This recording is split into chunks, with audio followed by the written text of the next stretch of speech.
ce temps qui me vole tes visages? Pour que persiste ta jeunesse, il suffit bien que ce soit moi qui vieillisse.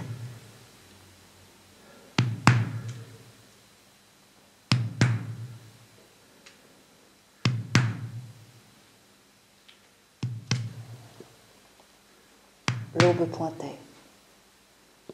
L'aube, comme toujours, jetait une lueur fraîche sur le monde.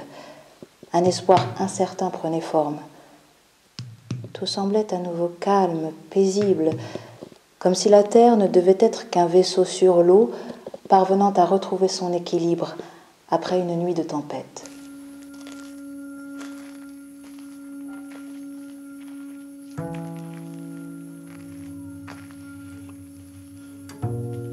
Ce qui comptait avant tout, c'était son travail, ses créations. Donc les femmes passaient et le travail continuait à se faire. Il se trouve que lorsque je suis restée à ses côtés, eh bien, je me suis rendue disponible. Mais ce que j'ai remarqué par rapport à ce personnage, que j'appelle Varminski, parce que pour moi c'est quelqu'un de grand, comment dire, c'est que seul comptait pour lui les créations qu'il avait à réaliser. Moi je dirais davantage que c'était les femmes qui tournaient autour de lui, et bien sûr parce qu'il était captivant. Pour moi, Varminski est inscrit dans ce lieu depuis l'humanité, tellement ce lieu lui appartient.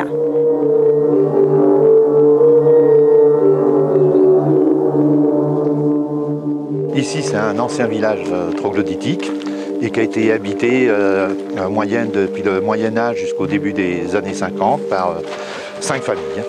Donc une cinquantaine de personnes à vivre dans ce lieu. Et le village a été totalement abandonné au début des années 1950. Et Jacques Varminski, le sculpteur qui a réinvesti les lieux, lui est né en 1946 à Angers. Et quand il a découvert le village, étant enfant et adolescent, il a eu un petit peu le coup de cœur et a voulu le faire ressortir de l'oubli. Après l'avoir acheté, justement, il a entièrement nettoyé le village avec des amis, puisqu'il a fait l'école des Beaux-Arts à Angers et l'école Boulle aussi à Paris, où là il est sorti avec le diplôme d'architecte d'intérieur, dont on peut voir un exemple d'une réalisation, puisqu'à partir d'une ancienne habitation troglodyte existante, lui, en tant que sculpteur, il a agrandi et modifié en créant en même temps du mobilier en tuffeau. Systématiquement, toutes les formes sont en convexe, alors qu'à l'intérieur, il a entièrement creusé des galets de tuffeau et les a sculptés. Donc comme il a travaillé par soustraction de matériaux, systématiquement, les formes sont en creux ou en concave. Mais moi, je me souviens de sculptures complètement bizarroïdes.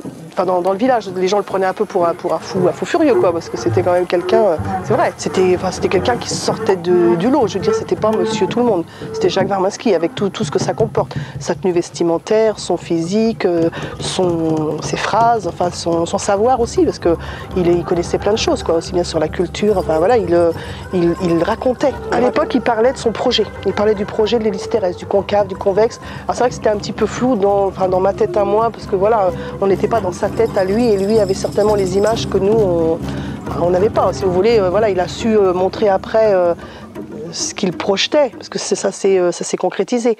Mais c'est vrai qu'au départ, c'était un peu le fou furieux, quoi, le type qui allait creuser une cave, enfin qui allait faire du concave, du convexe. Oui, ok. Et on est revenu. Après, c'était bluffant, quoi. En fait, c'était tout son imaginaire à lui, je pense. Son pays à lui dans sa tête, quoi, qui se concrétisait là, et c'était quelque chose de pas commun, quoi. Et là, il s'est retrouvé dans une forêt avec des arbres centenaires. Puis ça et là, il y avait de vieux rochers moussus. On aurait dit des têtes de vierre qui semblaient le regarder, mais ce n'étaient pas des yeux qui le regardaient, non. C'était des cavités d'ombre. Il a marché à travers cette forêt, une forêt qu'il ne connaissait pas. Il n'y avait pas un chant d'oiseaux. Et plus loin, le sentier, un sentier de pierraille, a continué à avancer, puis il a vu des rochers. Et entre les rochers, il y avait de l'ombre. Il s'est avancé et est arrivé dans un lieu un peu bizarre. Il y avait du sable au sol, des rochers autour de lui, et ça faisait des sortes de cavernes.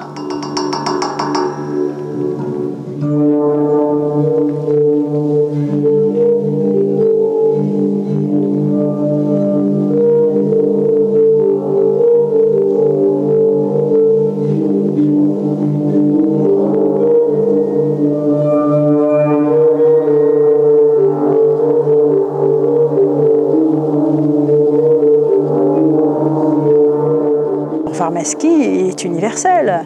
Varmesky, c'est l'homme des grandes capitales européennes, c'est l'homme des grandes villes, du néon, du trottoir, des bistrots.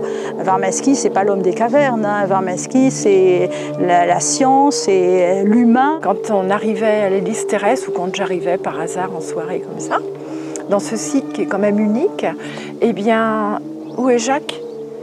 Eh bien, je l'entendais par sa voix qui résonnait, mais une voix grave, une voix rabelaisienne, quoi. Tout était ainsi dans le personnage, comme dans son œuvre.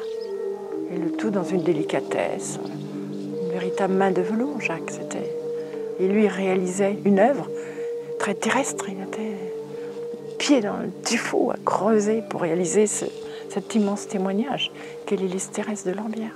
Je pense qu'un grand artiste de ce type ne pouvait témoigner qu'avec la terre, ce que les autres peuvent voir, ce qui reste, les traces.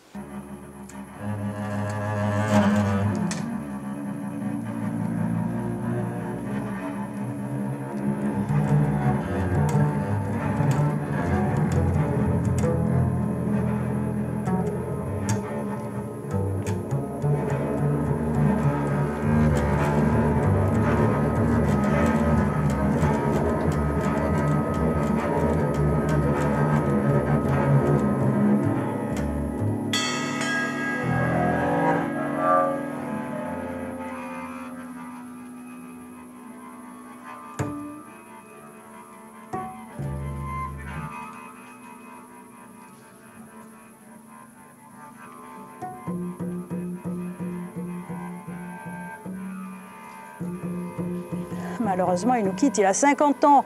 Ben, que faire de ce lieu? Bon, le nombre de fois où j'ai dit, mais pourquoi es-tu parti? Qu'est-ce qui se passe et tout? Et cette œuvre existant, et pour qu'elle continue d'être parcourue, découverte, figurant sur tous les sites touristiques, rencontrée par des artistes et autres, je suis restée parce que c'était comme une évidence. Et jamais cela ne m'a paru lourd ni pesant, même si, bien sûr, il y a des contraintes, même s'il y a des obligations. Et 16 ans après, ben voilà, je suis encore là, mais bon, j'espère que ça va continuer.